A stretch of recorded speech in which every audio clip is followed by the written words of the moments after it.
Welcome to the Growlers and Gremlins podcast, an alcoholic adventure in cryptids, paranormal, and the occult. Coming to you weekly from the heartland of America. Close enough, just fucking go. Okay. Welcome to Growlers and Gremlins, episode 5. I am John. I'm Jason, the analyst. I'm Brian. I'm the guy that fucks up. And with us this week, we have a guest, Kevin the Marine. I'm the one that's going to make Brian cry before the episode's over. All right. I don't like this anymore. So we changed the format of our drinking a little bit. We are going to be doing a different beer every week, but from the same brewery. We'll have a brewery of the month. And this month, our first brewery of the month is Bell's. And the beer of the week this week is the Lighthearted Ale Low-Calorie IPA. An IPA with only 3.7% alcohol. So that's fun. Yeah, we're going to pop it now? Oh, yeah. Oh, it's all foamy. Let's get the, it's an IPA. In front of the mic, you just had to, didn't you? There you go, John. You have your heathen. No, you have to drink at least one of them, Brian. I really hate IPAs. Me too. I like IPAs, but I feel like still awful. I like IPAs more for their high alcohol content than I like them for their taste. So an IPA with only 3.7% alcohol just seems like IPAs have high percentage alcohol. masochism. Do you get like a kind of a pine tree flavor out of this? That's IPA. Fuck, I gotta taste the pine tree. I mean, it doesn't taste bad. It's just like it feels kind of like It's like the first time why a 3.7% alcohol IPA. Yeah. It's like drinking a Bud Light for the first time when you're like 6 years old. Oh, or like a warm Budweiser. Yeah, when you're 6. Yeah. You know, like the first taste you ever That's get. what, you know, when people tell you, like, oh, I don't like beer, it tastes like piss, and then you try your first warm Budweiser, and you're like, oh, yeah, beer does taste like piss. Well, Budweiser does. Yeah. Warm. See, the first time I ever had Budweiser, it was warm. And then years ago, I finally had a cold Budweiser, because it was the only option, and I was like, this isn't actually that bad. Was that the weekend Uncle Mark stayed with you? Uncle Bad Touch? No, this is actually this year. It was my Father first Mark. cold Budweiser. Really? For my birthday. Because I ran out of my own beers on my birthday. You really went all out for your birthday. It was one of those Budweiser. It was one of those day drinking parties. Yeah, I was there. In my garage. Yeah, I was there.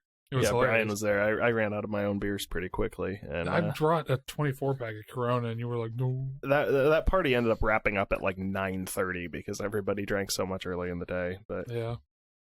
Okay, so John, what do you have for us today, John? Moving on to the subject matter. all right, I figured I'd go with a military themed topic since we have a Marine with us, and so in honor of your service in World War II, Kevin.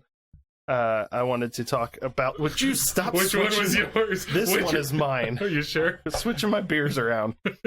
I wanted to talk about Operation High Jump and Rear Admiral Richard E. Byrd, whose middle name was Evelyn. Okay. I didn't know Evelyn was ever a man's name, but Richard It's a Evelyn middle Byrd. name. It's very common in the Navy. He was in the Navy. Basically, Operation High Jump was in 1947, after the end of World War II, and it was an expedition to Antarctica, and the reason being that they were going to set up a base called Little America 4, and basically, there's theories that one of the other reasons for going was also because Nazis had set up a base in Antarctica, and we had to go root them out. Argentina a lot of people thought for 'em? that a lot of the Nazis had escaped to Antarctica and were hiding out. I thought Antarctica was split amongst all the different countries. Yeah, now. When did that happen? When did they split it Probably up? I after believe the it was UN post World War started. II. I don't think actually any nation has any ownership of Antarctica. No, it's cut. No, it's a pie. Just Yeah, it's kind of Everybody split up. has their section they can put their it's just- research bases on and all that kind of shit.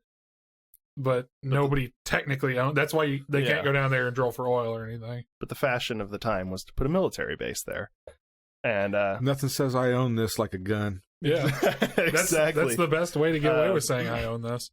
So where the Operation High Jump gets a little interesting is with Rear Admiral Richard E. Byrd, Richard Byrd was a Medal of Honor recipient. He's credited with discovering Mount Stilton, which is the highest active or the tallest active volcano in Antarctica. He is sort of credited with being the first person to fly over both poles. His North Pole flight is disputed as to whether or not he actually made it there. But I mean, he's a pretty legit guy. What do you get the Medal of Honor for? I don't know, because that is Seems like a pretty big honor for you to just blow over. Well, what's more interesting at that time of the year, or that time of the war, it's for killing anybody you could. What's more interesting is the killed diary. the most Japs. Mm-hmm. It took me a long time to find this for some reason. I've heard about it a lot, but it just took me a long time to actually track this down online. But he has a diary account, which includes his flight log from 1947 when he was down in Antarctica for Operation High Jump. He decided to try to fly from the North Pole from the South Pole up over the North Pole and back around to the South for research or something. But basically, he's got this diary that, he included his flight log from the flight, but and also some of his own thoughts. And it's really strange. So I'm going to read it to you. You're going to read it? You're going to audiobook this to us? Here comes the Do you want me to do 2-hour voices? episode as he reads the diary word for word. Do you want me to do voices? No, I wanted you to bullet point the Listen, I interesting have to parts. be consistent. No, because this is a flight log. We need to go over this minute by minute. Oh, God, really? Oh, no. Yes, You this can't is summarize it this all? is important. How did you get through that? You hate We have reading. to- If I summarize this episode will be 10 minutes long. But we have to do 4 episodes tonight. No, we don't. Don't break the immersion. John, how did you find how did you read that? You hate reading in that style. In what style? In flight log. Well, because the document. flight log only makes up for the first 2 pages. Oh. Yeah, remember, he doesn't want to The read rest of it is SCPs all because- diary. Okay. Yeah, you won't read a medical or a fucking scientific journal, but you'll read a fucking flight log. All right. Here's the title. The Exploration Flight Over the North Pole. The Inner Earth, My Secret Diary. Sounds like he's so far up his ass on this one. It sounds like some sort of fanfic. All right, here we go. This is the Yeah. words of Admiral Richard E. Byrd. I swear to God, I'm going to kill you if this ends with him cuddling a Marine or something. Maybe. That Marine's name was Kevin. Okay. I must write this diary in secrecy and obscurity. It concerns my Arctic flight on the 19th day of February in the year of 1947. There comes a time when the rationality of men must fade into insignificance, and one must accept the inevitability of truth. I am not at liberty to disclose the following documentation at this writing. Perhaps it shall never see the light of public scrutiny. But I must do my duty and record here for all to read one day. In a world of greed and exploitation certain of mankind can no longer suppress that which is truth. And now we'll begin the flight log. Let me take a sip. So he decided to wax. sounds He like- waxed poetically before getting into a fucking He did, flight yes. log. He It did. sounds like H.P. Lovecraft writing, right? Honestly. Well, the flight log was actually written at the time, but the diary about it was written right before his death. Hmm. He died 10 years after the events of this. At the age of. I don't know. God, you are. Let me take a fucking sip. Why do I need to know what age he died? It's relevant. It's not relevant. The whole story's about him and his exploits. Stories about this diary. His diary. Yeah, okay. Yeah, okay, now, yes, please. Please. All right, flight log, Base Camp Arctic. February 19th, 1947. It's cold. You want me to say 0600 hours, or you want me to just say 6 a.m.? You can say whatever you want. Dear but God, you're just get sitting through next, it. You're sitting next to Kevin. He might stab you for Get- saying it wrong. Actually, you're more into the military time stuff than Kevin is, I think. That's because I have to go everywhere. And I like my clocks to be right. Well, I'm going to go 6 a.m. Okay? 6 a.m. All preparations are complete for our flight northward. We are airborne with fuel tanks at 6:10 a.m. Everything before 6:20 1200. a.m. Fuel mixture on starboard engine seems too rich. Adjustment made, and Pratt Whitneys are running smoothly. What kind of plane was it, John? I have no idea. One with wings. 7:30 a.m. Wings and an engine. 7:30 a.m. Radio check with base camp. All is well, and radio reception is normal. 7:40 a.m. Note slight oil leak in the starboard engine. Oil pressure indicator seems normal, however. 8 a.m. Slight turbulence noted from easterly direction at altitude of 2,321 feet. Correction to 1,700 feet. No further turbulence, but tailwind increases. Slight adjustment in throttle controls. Aircraft performing very well now. 8:15 a.m. Radio check with base camp. Situation normal. 8:30 a.m. Turbulence encountered again. Increased altitude to 2,900 feet. Smooth flight conditions again. 9:10 a.m. God, are you seriously going to go through all of this? All of this is important. How many timestamps are there? All right. All right. 9:10 a.m. Vast ice and snow below. Note coloration of yellowish nature and disperse in a linear pattern. Altering course for a better examination of this color pattern below. Note reddish or purple color also. Circle this area 2 full turns and return to assigned compass heading. Position check made again to base camp and relay information concerning colorations in the ice and snow below. Again at 9:10 a.m. Both magnetic and gyro compasses beginning to gyrate and wobble. We are unable to hold our heading by instrumentation. Take bearing with the sun compass, yet all seems well. The controls are seemingly slow to respond and have a sluggish quality, but there is no indication of icing. 9:15 a.m. In the distance is what appears to be mountains. 9:49. 29 minutes elapsed flight time from the first sighting of the mountains. It is no illusion. They are mountains and consisting of a small range that I have never seen before. 9:55 a.m. Brian, could you breathe through your nose a little quieter? That would be Kevin. Oh. When I hear loud nose breathing, I always assume it's Brian. Hey. Okay. And I was going to edit that out, asshole. Altitude, 9:55 a.m. Altitude changed to 2,950 feet, encountering strong turbulence again. Are you telling me this dude's flying across the globe at 2,900 feet? Yes. Well, at this point, he's above the North Pole, I believe, or somewhere near it.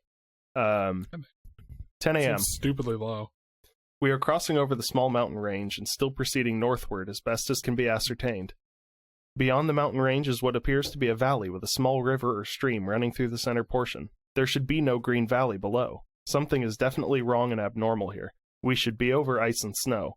To the port side are great forests growing on the mountain slopes. Our navigation instruments are still spinning. The gyroscope is oscillating back and forth. 10:05 a.m. I alter altitude to 1,400 feet and execute a sharp left turn to better examine the valley below. It is green with either moss or a type of tight-knit grass. The light here seems different. I cannot see the sun anymore. We make another left turn and we spot what seems to be a large animal of some kind below us.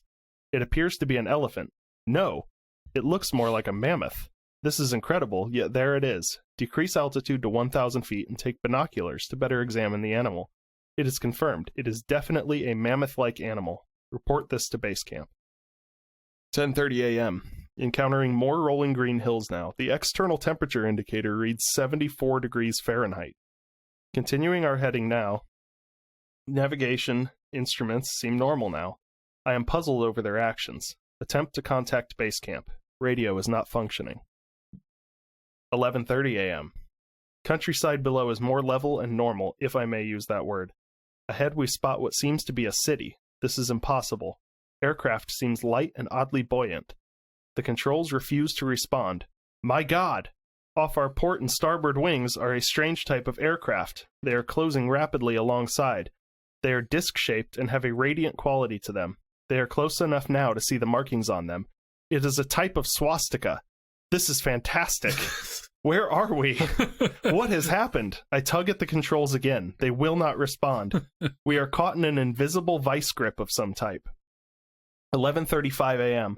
Our radio crackles and a voice comes through in English with what perhaps is a slight Nordic or Germanic accent. The message is, "Welcome, Admiral, to our domain. We shall land you in exactly 7 minutes. Relax, Admiral. You're in good hands." I note the engines of our plane have stopped running.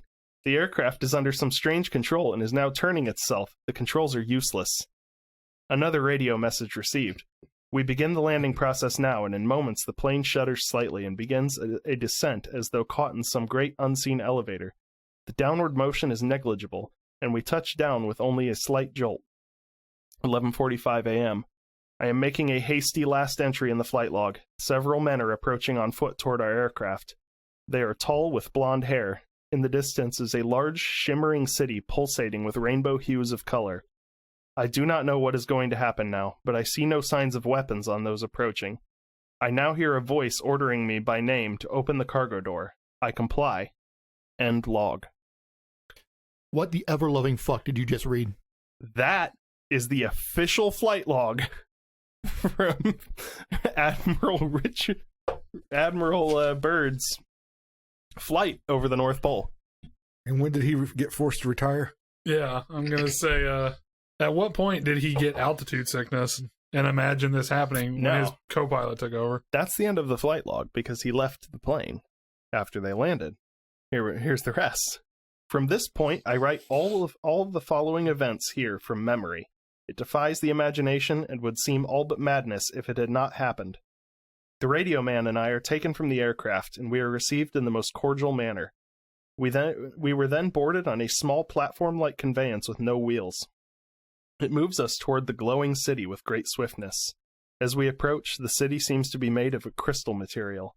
Soon we arrive at a large building that is a type I have never seen before. It appears to be right out of the design board of Frank Lloyd Wright, or perhaps more correctly, out of a Buck Rogers setting.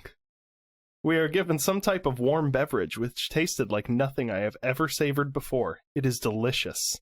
After about 10 minutes, 2 of our wondrous appearing hosts come to our quarters and announce that I am to accompany them. I have no choice but to comply.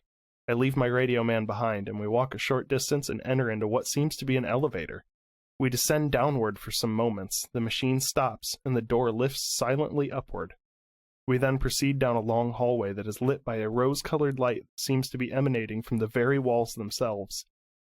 One of the beings motions for us to stop before a great door. Over the door is an inscription that I cannot read. The great door slides noiselessly open, and I am beckoned to enter. One of my hosts speaks. "Have no fear, Admiral. You are to have an audience with the master." I step inside, and my eyes adjust to the beautiful coloration that seems to be filling the room completely. Then I begin to see my surroundings.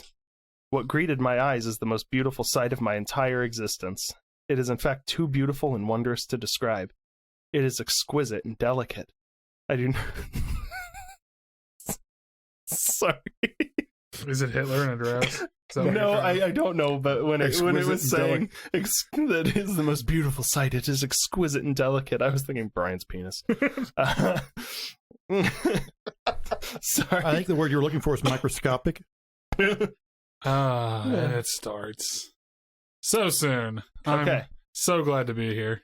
It is in fact too beautiful and wondrous to describe. It is exquisite and delicate. I do not think there exists a human term that can describe it in any detail with justice. My thoughts are interrupted in a cordial manner by which a warm, rich voice of melodious quality. "I bid you welcome to our domain, Admiral." I see a man with delicate features and with the etching of years upon his face. He is seated at a long table. He motions me to sit in one of the chairs. After I am seated, he places his fingertips together and smiles. He speaks softly again and conveys the following. "We have let you enter here because you are of noble character and well known on the surface world, Admiral." "Surface world?" I half gasp under my breath. "Yes," the master replies with a smile. "You are in the domain of the Arianni, the inner world of the earth. We shall not long delay your mission. You will be safely escorted back to the surface and for a distance beyond. But now, your race exploded the first atomic bombs over Hiroshima and Nagasaki, Japan. It was at that alarming time we sent our flying machines, the Flugelrods, to your surface world to investigate what your race had done. That is, of course, past history now, my dear Admiral. But I must continue on. You see, we have never interfered in your race's wars, and barbarity, but now we must. For you have learned to tamper with a certain power that is not for man, namely, that of atomic energy. Our emissaries have already delivered messages to the powers of your world, and yet they do not heed. Now you have been chosen to be Uh-oh. Is there a final solution joke coming in or something? No, I accidentally shifted that accent for a second into like a super accidentally racist Asian accent.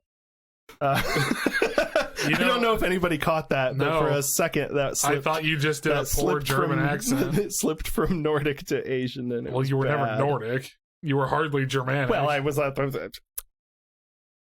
What you have as well a German accent as the Monty Python has a German accent. I know, it's that fun German. It's das Buten. Okay, where was I? I was like, you make fun of the way I say peanut butter, and then you pull this shit for an entire episode. You said it right then. Yeah, you didn't put last time you said lack of peanut infamous. butter. It's peanut butter. One word. Anyway. I mean, nothing's canon, right? Nothing is canon. Nothing is and everything is at the same time, so we can pick and choose what we want. Okay, anyway. The blah, blah, blah, blah. Now you have been chosen to be a witness that our world does exist. You see, our culture and... Our culture and science is many thousands of years beyond your race, Admiral. I interrupted. But what does this have to do with me, sir? The Master's eyes seemed to penetrate deeply into my mind, and after studying me for a few moments, he replied, Your race has now reached a point of no return, for there are those among you who would destroy your very world, rather than relinquish their power as they know it. I nodded, and the Master continued. In 1945, and afterward, we tried to contact your race, but our efforts were met with hostility. Our flugel rods were fired upon. Yes, even pursued with malice and animosity by your fighter planes. So now I say to you, my son... Oh no. There is a great storm gathering in your world. A black fury that will not spend itself for many years. There will be no answer in your arms there. There will be no safety in your science. It may rage on until every flower of your culture is trampled, and all human things are leveled into vast chaos. Your recent war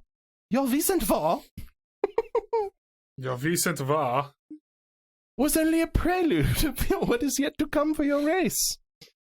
We here see it more clearly with each hour. Do you say I am mistaken? No, I answer. It happened once before. The Dark Ages came, and they lasted for more than 500 years. Yes, my son, replied the Master. The Dark Ages will come for you now, and your race will cover the earth like a pall. But I believe that some of your race will live through the storm. Beyond that, I cannot say. We see at a great distance a new world stirring from the ruins of your race, seeking its lost and legendary treasures. They will be here, my son, safe in our keeping. When that time arrives, we shall come forward again to help you revive your culture and your race. Perhaps by then you will have learned futility of war and its strife. And after that time, certain of your culture and science will be returned for your race to begin anew. You, my son, are to return to the surface world with this message.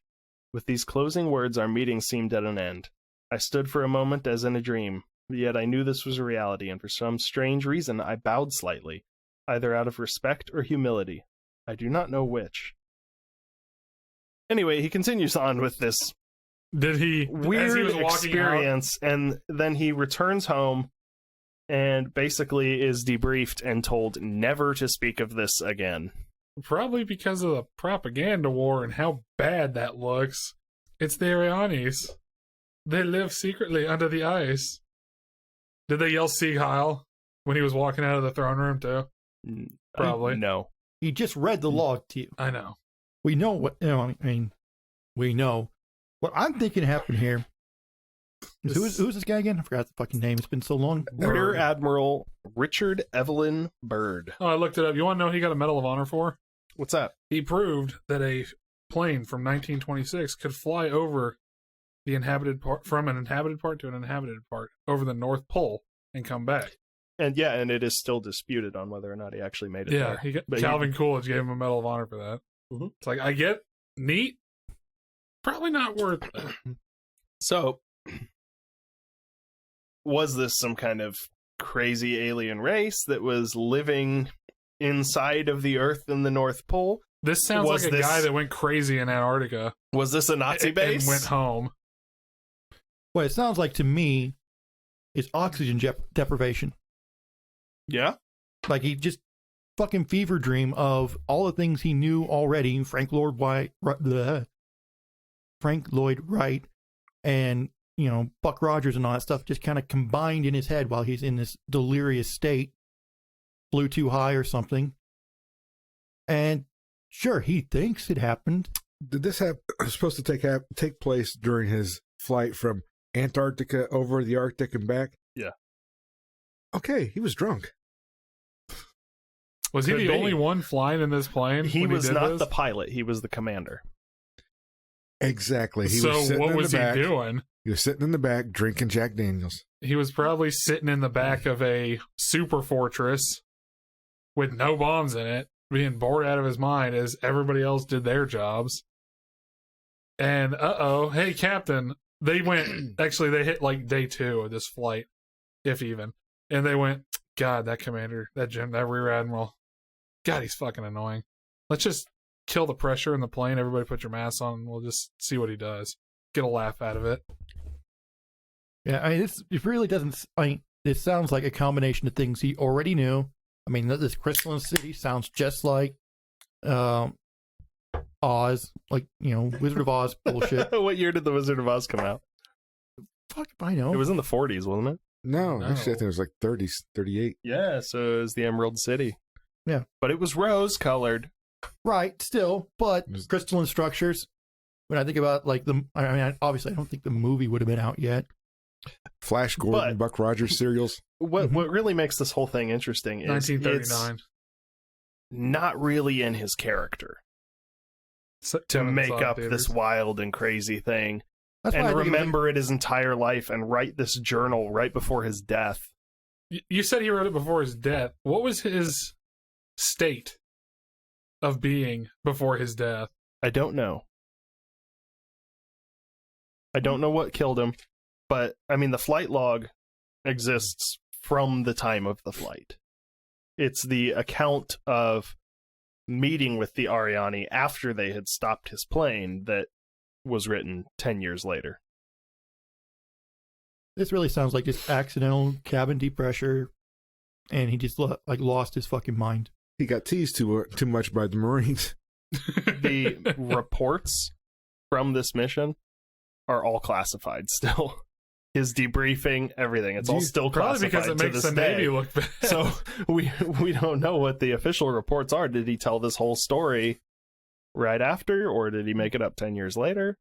Right.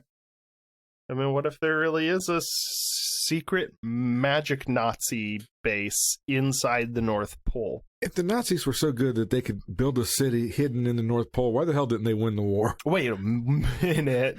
I didn't even think about this until just because Captain America now. Stopped him. That's why. This is the North Pole, guys. Mm-hmm. Are you saying Nazis are Santa Claus? No. Nazis are the elves. I'm saying Hitler's Santa Claus. I'm saying these people he met. What if the master was Santa Claus and all of the other people were the elves? Is that why they were Aryan? He didn't say they were Aryan. They said their were... race was like the Aryandes or something. He's the Arianni. And he Arianni. said that they were. He did just all he said was that they were tall and blonde. And he said that they spoke with a Nordic or Germanic accent. Sounds like he read He didn't really want Lord to of pin the it down. Rings before he took a flight. What aspect of that story I told you has anything to do with Lord of the Rings? Tall blonde elves. Nobody's. Oh, because if it is the North Pole and then the master was Santa Claus, then those are tall blonde elves. But the Lord of the Rings was not out yet. In 1947? No. Was it? No, Damn. absolutely not. Okay, let's Read The Hobbit. let's jump forward then. Nope. Where are they now? Still. Why is no one else like? How long has this been published? We're trying to kill him with global warming. According to Admiral Byrd, the government is covering up their existence. But not every expedition to the North Pole is a government expedition. No, They're killed by polar bears when they get there. but there's not really a whole lot of expeditions to the North Pole because it's not a landmass. It's not polar bears. It's the thing. Thing South Pole. Was it really? What? No, I could have sworn John Carpenter's The Thing was North Pole. Pretty sure it was Antarctica. No, that was Antarctica. That was an Antarctic base. Oh, fuck. All right. That's what I'm saying. There's not usually a lot of expeditions to the North Pole because there is no significant landmass there. It's just glaciers. Right. Unless you take his word for it. In then remote there Antarctica. is. There's a mountain 3 range ways. up there and a beautiful valley with 74-degree year-round weather. And mammoths. And mammoths. Mammoths. And space Nazis. But it didn't. Nothing said space in that. Just Well, as far- futuristic. They did have Disc. saucer, disc-shaped space. What were those craft. called again, John? The Fraggle-Flugans? Fugal rods. The Flugel rods. Flugel rods. Flugel rods. The flugel rods. Yes. So, okay. So there's a bunch of magic space Nazis under the ice of the North Pole somewhere. All Maybe right. they're in a It could be. submarine. Well, and there was a lot of ideas that the Nazis, when escaping and hiding, In had set Argentina. up bases in remote parts of the world so that they could continue their, scientific research that was supposedly, in cooperation with aliens. Did they make All the right. same Supposedly deal the with demons Nazis and were everything, working too? on a flying saucer. Yeah, did they get the demons in on this too? Since they went through, I Well, don't know. the occult I mean, sacrifices and all that shit, there is reports of them being involved in occult research. and But space. what if this isn't? I don't think we should do a Nazi episode, though, in the future. It's probably not a great idea. No, dude, they have some of the best shit to talk about. True. Oh, sorry, what was that, Brian? Nazis are the best? Yeah, At sure. least that's how I'll Go cut ahead. it. Go ahead and cut it like that. They had some. Nazis are the best. They had the stupidest idea, like the giant mirror, fucking direct beam weapon that they were going to build. So I guess the question is, if we had all grown up, In the 50s? no, in 1930s Germany, would you have been a Nazi, Brian? Probably. Most people were. You're supposed to say no. They say most people in It's like when Germany somebody were, asks you if you grew up during the French Revolution, would you have joined the resistance? You're supposed to say, yes, of course. Yeah, no. Even though likely, no, you probably wouldn't, 'cause I would have been that's that scary. dude that lives in the north of France and would have been like, what's going on over there with all the aristocrats and everything? Is A lot that of people- geographically accurate? Was the resistance not in the north of France, Brian? I'm sure it probably was, but I'm going to assume it was mostly around Paris. Yeah, because there's nothing else outside of Paris in France. There's a lot That's right. outside. There's a lot Paris is all of France. Exactly. And you know what? I've never been to France. And I have heard differing accounts. The people I knew growing up who went there on like a school trip and stuff, they were like, oh, France, Paris is the most beautiful city in the world. I would die to go back to France. But being an aristocrat in the 17th century. But then the other account I heard was a cousin of my mom's who's Welsh, and living She's in Europe, fucking it's a little Welsh. easier to travel from country to country. She said that Paris is the most disgusting place she's ever been in her life. Yeah, because she's So I'm English. like, I think I trust your account more than the kid from the Midwest who's just blown away by all the culture. Culture is fucking All right, losers. to try and get a little bit back on topic. This is my Can I- episode. They never stay on topic. Since I bring this up on your episodes at least once, motherfucking Atlantis. What about Atlantis? What if Atlantis just floated to the North Pole and got stuck in the ice, and that's where he landed? Was Atlantis? You were the George Tsoukalos of Atlantis. Atlantis. Well, I mean, What if? Atlantis was supposed to be a advanced society. Is that true, though, or is that just, like, more recent spins on it? I think that Because I've always thought that, like, Atlantis was just, like, played up and that it just was a city that sunk, and like that's the entirety of it. I think the story overall is that Atlantis was more advanced than any of the cultures around it. I thought it was But that just, didn't take a much at the paradise time. thing. I know it didn't take much at the time, but I think over time things keep getting attributed to Atlantis to where it's more advanced. It's always more advanced than the current, state of things. So what if what he found literally was just a Nazi base and they had some experimental sciences there? True. And they were trying to send him with a Tractor message beam. to say, no more atomic weapons. Only the Nazis can have the atomic Don't weapons. use them. It's very bad because we want them. That's what the Tunguska traitor is. It could have been. It was the Nazis killing themselves. But Jason, I'm expecting an Atlantis episode out of you one day. Kevin, Probably not. you look I'll like just you keep wanted bringing to it up say on all something. your episodes. I just want to point out that you said the Tunguska traitor instead of crater. Shut up. Tunguska traitor. Fuck it. I haven't been able to talk right for like 4 days. You haven't been able to talk right for 27 years. Yeah, I mean, the last episodes are proof of that. That's because I was drinking heavily. You know why I like you Would so you let much, us Brian? know? Why you like me? Yeah. I thought it was because of my tight ass. No, that's just a bonus. You remind me of the Is it the kid you used to work with that you had to beat on? kids that the adults that were The special needs mentally adults? retarded. You're just such a special person, just like I these am kids. such a special... Kevin, we should go in depth on how you feel about this. It makes Just me. make this editing suck complete ass. Tell us all about your time as a I just mental want health care worker. I just want to pet your head and call you my little Nazi. Lap you on the ass. I am Brian. I am the tiny Nazi. Have you guys seen Yoga Hosers? No. Yeah.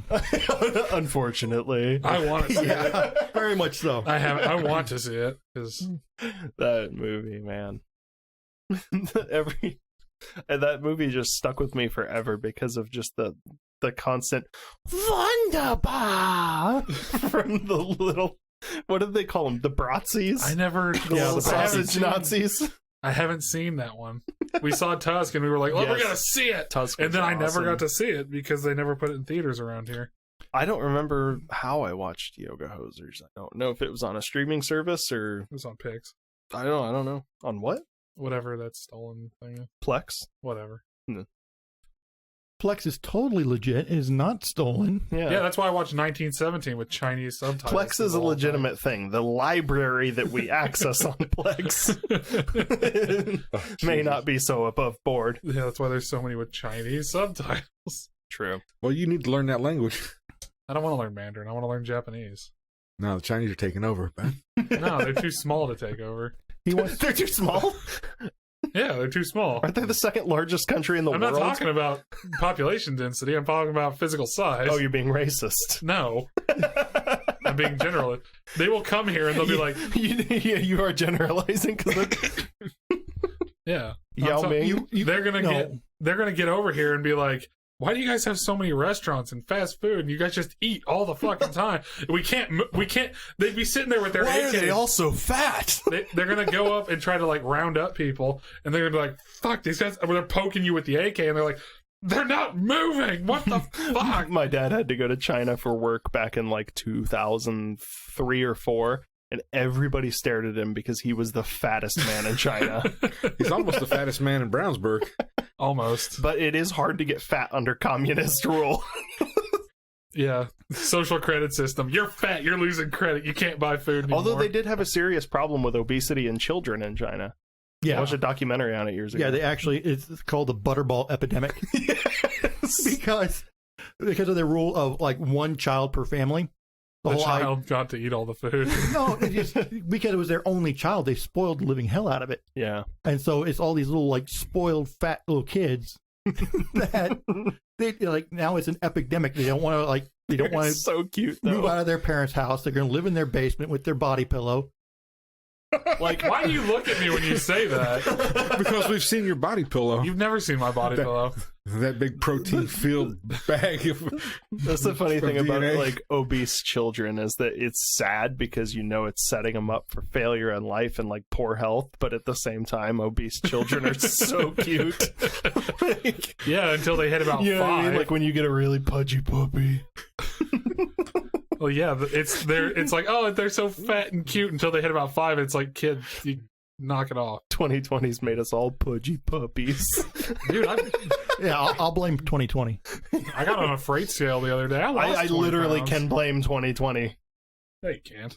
Yes, I can. No, you can't. I lost 65 pounds, and then I stopped being able to go to the gym because of 2020. Go run. And I've only gained like 10 back, but I'm at 285 right now. You can go to the gym, you just gotta wear a mask.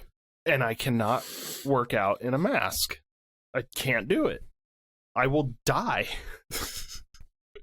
Okay, so like average person, you know, treadmill Ted can go work out in a mask and he'll be okay. If I work out in a mask, I will die because I'm that person who's drenched at the gym because I try to kill myself every time I go. It's not I like the thought of the same reason I don't want to run with a mask, which is why I run in the road. You're going to be running and you're going to you're going to go, and your mask's just going to go. Well, there's a difference. It's sucked down into your throat. You're going to start dying on the treadmill. There's an observable difference in intensity between the person who goes to the gym to stay fit or the person who's desperately trying to lose weight and is bringing themselves to the brink of death every time they go. I'm not doing that in a mask.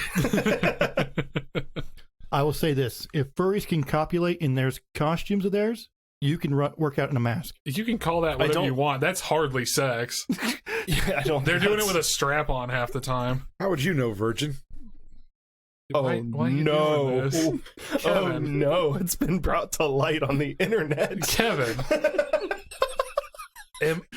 I am so wounded that you would just disclose my biggest secret like that. You just It's no secret. You outed Brian as an almost 30-year-old virgin. Who cares? To the entirety of the internet. Because we know that if you ever got laid, your personality would change in it overnight. You really think so? I Yes, think it would, I think yeah. it would, and I Do you wouldn't really like think it would? That's why I've actively dedicated my life to keeping you alone. Because I like you alone. Yeah, more. It's not really that much of a task for you, is it? He kind of does it on his own, doesn't he? Yeah, I don't have to do anything. Actually, I guess not I. You don't have to do anything to keep me alone because fuck it, I don't even take the effort. I'm actually going to lure Jason into a double date soon. With you Yeah, and Alicia? yeah. No, he's going to choose somebody else. I was going to say And Alicia's cousin. why? The 300-pound one? Because they're both like the same age and single. Because that's all that really matters, Well, apparently. they're both nice people. I think they'll get along. Yeah, there you go. Does she watch And it? if not, he knows how to get rid of her.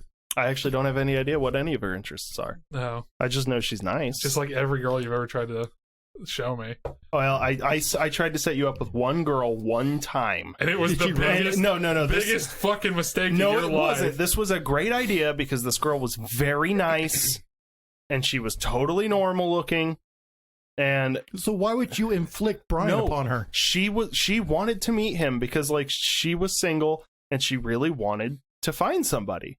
And so we were like, this is perfect. Let's get her to meet Brian. She was a big I old didn't get nerd. told about this until the day it Yeah. happened.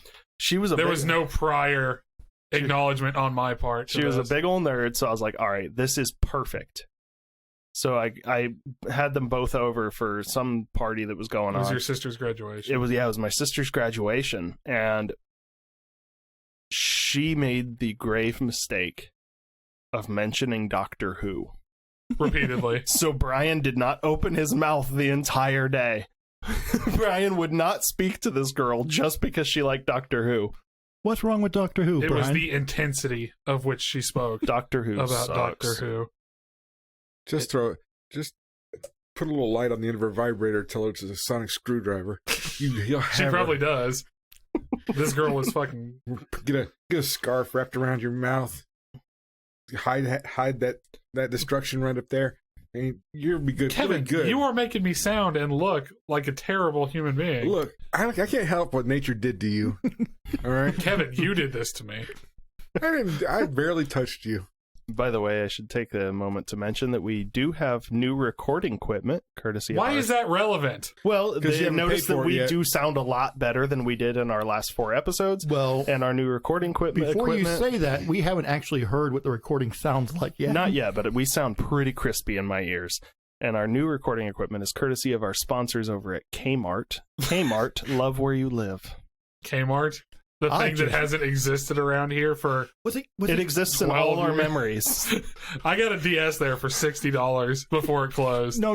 Was Kmart the one that had like you can buy things in store and they'd be shipped to you? Yeah, you could ship your pants. Yeah, I just shipped my pants. Yeah, Kmart was the greatest. And I don't remember. I just remember as it got close to shutting down, I went in and it's like, electronics was pretty pick clean, but it's like, you know what? I want a DS Lite for $40 and Yeah. all the games you have. like, you could still buy VHSs at Kmart. I know, it was incredible. awesome. They didn't rotate stock. They didn't get rid of things. There was so much porn in that Kmart before it closed. I don't recall, but I did buy a winter coat for $6 at Kmart before they closed. I missed that Kmart. That was the greatest Kmart. I stole from there so much. The Kmart near where I grew up is now a Planet Fitness. Yeah, a lot of the Kmart's are Unsurprising. Planet Fitnesses. There's a former Kmart on Kentucky Avenue that's a Planet Fitness. It's actually now. way better than the Planet Fitness we have here. Yeah, they're really big because Yeah. they're using a Kmart. Well, yeah, more machines too. Yeah. More variety. Yeah. Have you been to that Barcade in Brownsburg yet? No, it's too expensive. Is it? I haven't been in there. Yeah, it's too expensive. Like VR stuff is like $10 for 15 minutes. Oh, fuck that. I So- thought about going in there and drinking a plan, but Yeah, it's Just go to Dave and Buster's. I don't want At to least it's drive to good the food. north side. If I'm driving to the north side, I'm going to go-kart. Just play with Jason's VR. I don't want to play with this VR. It's all floppy. I don't even know where the fuck I left it. How does a VR It's in your get plans. floppy? It's got cords off the back of it. I hate tripping over them. Well, he actually wasn't trying to make an entendre. I wasn't. I have almost killed myself on VR cords like 3 times. It sucks. I've never played I- VR. Again, back to the retards I used to work with. There you go. What? We should clarify that Almost killed myself. Kevin is at an age where that was the accepted vernacular for a long time. Actually, I just plan on putting redacted over it, like his comments. But then they won't have any idea what he's talking about. Because that's the only adjective he's used. Well, I use mental. mentally unwell. Not mentally unwell. Mentally it's like- handicapped. That's what. Yeah, I use that Differently abled. Yeah, I think That's what the, it's supposed that's to the be now. newest Those one. guys had no able in them. I'm going to take your dick. Don't take my dick. What was that one that put the screwdriver? That was the way he was referring. Yeah. And didn't he bite one of his fingers off too? One of his own fingers? That was a different Different client. one. Don't take my Yeah, dick. that's right, Kevin. they're clients. Don't take my dick. They're I forgot clients. they were clients. Yeah, we weren't supposed to call them retards, but I had one come up to me. Okay, so I tried to apologize and say that you were of an age where that Hold was on, an accepted hold term, on. and then you go, "Well, we weren't supposed to call him that, but I did." No. The story was one of the clients came up and looked me in the eye and told me he wasn't retarded, and I agreed with him. You're not retarded. Until he hit me in the face. That was retarded, Sean. That was retarded. Do you know what this is? Ow. Kevin, why'd you hit me? I only hit him once. Kevin, you hit me. You hit me, You Kevin. make it sound like I beat him. I'll tell you what, though, we could possibly be recording in a new location at our next recording session. What, at your house? Yeah, possibly. Does your house have stairs to your front door? No, I didn't look at it really well. When we it were has a porch Okay, to sorry. the front I door. was thinking of something else. That's You where were you'll be thinking of that staying. other house I looked at Yeah. a while back. The one that was a church? Oh no, that Why did you not buy that? I would the have drove Johnstown it. complex? Because when I got there, then we found out that it had a pending accepted offer, Oh, and then the next day, that offer was rescinded, and it went back to active again. And I was like, I already gave up. Plus, it was like what? It was in Rochdale, which is it's like 20 minutes from here. no, it was like 30, and John, do you know the parties we could have had at that? yeah, but I mean, it Johnstown would have Church. killed things like game night. You guys really want to drive out there every week Just do it to on play Saturday board games? or Friday. I mean, that would have been Then we could go for hours. it would have been a nightmare. I mean, yeah, that place was huge, but We could have killed people. it in also that had basement, like John. no yard. Who cares? You have a basement the size of a building. It's like you want your children outside anyway. Technically, all basements are roughly the size of a building. Not all. Because they're generally underneath the building. Not a full. If it's not a full basement, Yeah, it it's doesn't not a have full the square basement. footage. But yeah, I mean, it was a huge basement, but I'd much rather... We could have put a shooting range in that basement. Yeah, but it's much better to raise kids in a house and not a cult leader complex. Hey, from what I've seen, that is a great place to raise kids to be obedient. Oh, this place will be great. We'll have 2 floors of fun. You have 2 kids. There's no floors of fun. So The kids, all their stuff's going to be upstairs. So hopefully... Sure. Does anybody see the rails? Because I think the Nazis took them from us also. Oh, yeah. So,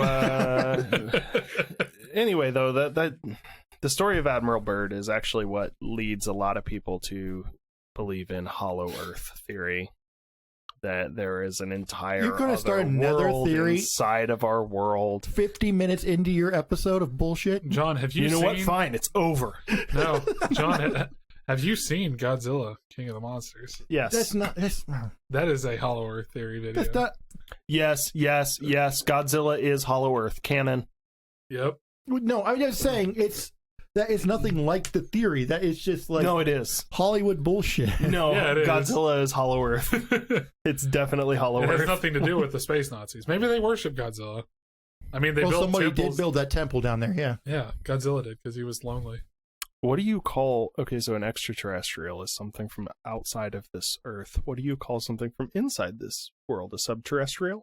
Inside? Are they subterrestrials? Sure. Subterrestrial sounds about right, but that seems like sub could also mean less than. Yeah. What do they call the... So they're not subhuman. Well, Nazis are subhuman. But Oh, they're called locusts. That's what they're called.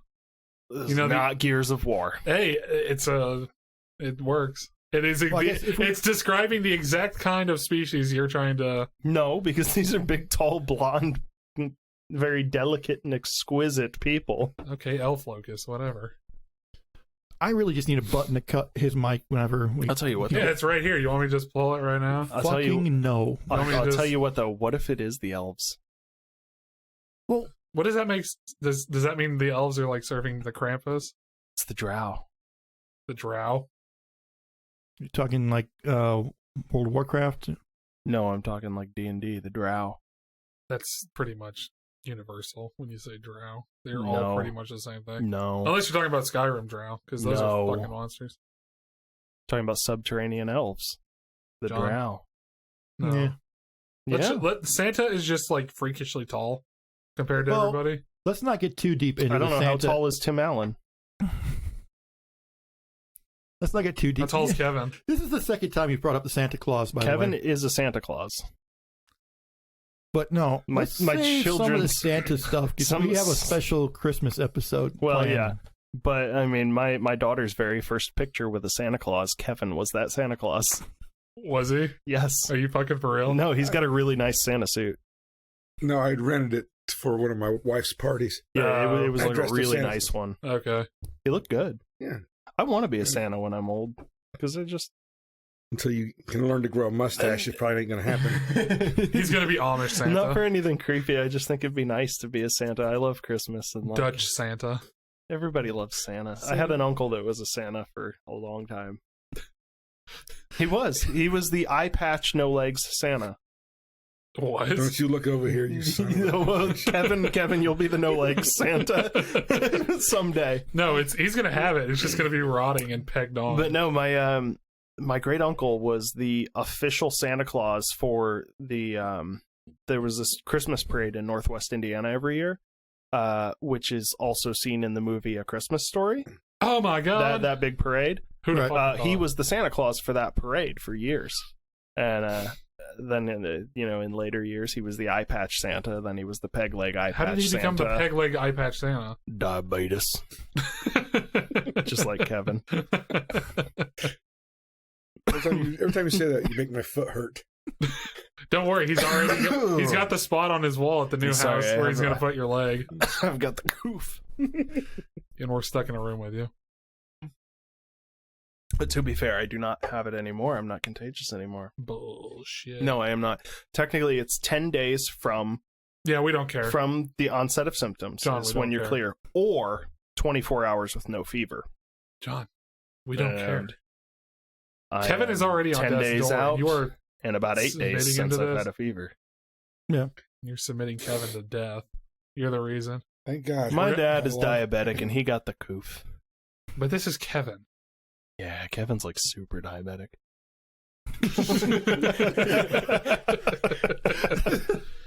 Like diabetic superpowers or something. But hey, It's Super Beatus. he is a member of the greatest generation serving in World War II. Wasn't that World War One was the greatest generation? No, World War II was the greatest No, the generation. World War One is the lost generation. They could also be called the grayest generation. Yeah, No, they'd be dead. No, they're not all dead. They're still World War II I vets. say anybody that could have fought in World War II would be like 80 plus right now. Yeah, there's a lot of people in the world that are 80 plus, Brian. But they would be, let's say they were 18 at the start, Okay, they'd be 98. is that accurate math? 80 years ago was 1940. All right, if you so are let's 18 think about it years this way. old, My grandma is 85 years old. Her husband was 9 years older than her, and he is a World War II vet. That would make him 94. Not What do you- 98. okay. Look at math kicking his ass. Is my math wrong? Your math is wrong. 80 years ago was 1940. Well, you're assuming that they were 18 in 1940. Yeah. They could have also been 18 in 1944 and still fought in World War II. They could have been 18 in 1945 and fought in World That's War why I II. was generalizing. You don't generalize. I generalize everything. Because let's see, my grandpa died in 2006 at age 79. I bet he was glad to go. So at age, 2006. that would make him 94 right now. Or 93. Oh my god. 93 or 94. If he was alive. Oh my god. So that's not an unlivable to age. Plus, they had at the Super Bowl just this last year, they had George H.W. one Bush. of the what were they called? The Tuskegee Airmen from World War II. One of them was in attendance. Okay. That's World War II vet alive today. Yeah. They're not all dead, They're just mostly dead. Yeah, just most of them. and yet Kevin lives on. Kevin's immortal because he sucks the souls out of children with blood True. rituals. True. Speaking of which, I'll be by for your son later. Good. Well, he's a little shit anyway, so it won't be any loss. My kids miss you, Kevin. I'm sure they. Oh, I miss your Kevin. daughter misses me. I'm sure your son's still scared. Are you still using me as a threat? Not lately. Because I used to say that if he was bad, I was going to send him to live with Kevin. Kevin would be his new dad. But now, since we're in the process of moving and we're in between houses right now, I keep telling him I'm going to make him go back and live at the old house. That's the whole point of being a parent, is just emotionally scarring your children for life. Yes. Well, there's got to be some Like upside my to it. father before me. I thought your dad scarred you because he didn't care. Oh. Daddy wasn't there. Hey, just want you to know your dad never loved you. That's why you have Kevin. That's why I have you. I don't love you either. You're my creepy adult new dad. Okay, so You know what you were getting into. we've been at this for a bit. Do we want to do closing thoughts? Do we have any thought? We barely touched this topic. Yeah, we barely fucking touched it. We off-roaded our train. Does from it the really rails. matter? What do people come here for? Hard information? Probably. No. They want. 4 fat white guys make fun of the mentally handicapped. Oh, now he'll censor himself when we're trying to close the episode. Kevin, I think the word you were looking for is special people. But And never mind. There's nothing I special. was about about to. my I was friend. about to just take that and run with it. I learned that I cannot hold a bad German accent for very long without it slipping into a horrible Asian accent. That's just because you can't hold an accent. You're just bad at. I can hold mimicry. certain accents, I just can't hold ones that are really foreign to me. Like, I'm not used to doing You a mean like German voice. every? But, like, I could hold a British accent for, like, 3 or 4 years No, you can't. if I wanted to. I doubt it. Sure, I could. Why not? it's because he's a huge Doctor Who Doctor Who fan. No. Doctor Who fan. No, it's because it's heritage. Like, I can't roll R's in Spanish because that's just not in my genetics. I can't roll R's in Spanish, and it's a quarter of my genetics. You know, it's easier for me to do like a Is British language a genetic process? Yes. the ability to form certain sounds is genetic. All right, getting back into eugenics. That's why portion you of don't Brian. meet a whole lot of Spanish speakers who are unable physically to roll R's. I cannot do it. Well, also, I Because think I have none of because that in my- They, in their youth, were learning the language. I don't They would have know. learned to speak the language See, the way it's correct. I can We hold are give me a extending British or already a long. French accent, I'll hold it for a long time No, because that's in my heritage. you learn what is local. Like I could fluently. talk like a Indiana fake Southern person for a long time. Well, that's because you went to Tri-West, Yeah, and everybody who that went drives me there crazy. was- People who say, "Yeah, I seen it. Look at that thing." Yeah. I You're from- seen that. You're from Middle Indiana. I hate that so much. and you just want to hit them right in the face. There with a is hammer. nothing I hate more than regional dialects. Any accent. Maybe you can expand on this in another episode. Next episode, I'm going to pour right into it because I hate regional dialects. Like people from Chicago that say "dal," like my cousin named Adam. Yeah. because that's how they say it up there. Hey, Mhm. I John, can't stand that stuff because it's like we're all here in America. We all know how our words are pronounced. Let's do this right. Just remember, episode 3 is a rambling episode. That's right. Brian did not prepare again. It's not 3. Rambling. Yeah, whatever. Rambling. It'd be 7. 3.3. And Okay. with that, Yeah, you want to give us our outro? No. I can do Brian's outro for him, and people won't know the difference. I want a Reuben. Have fun, everybody.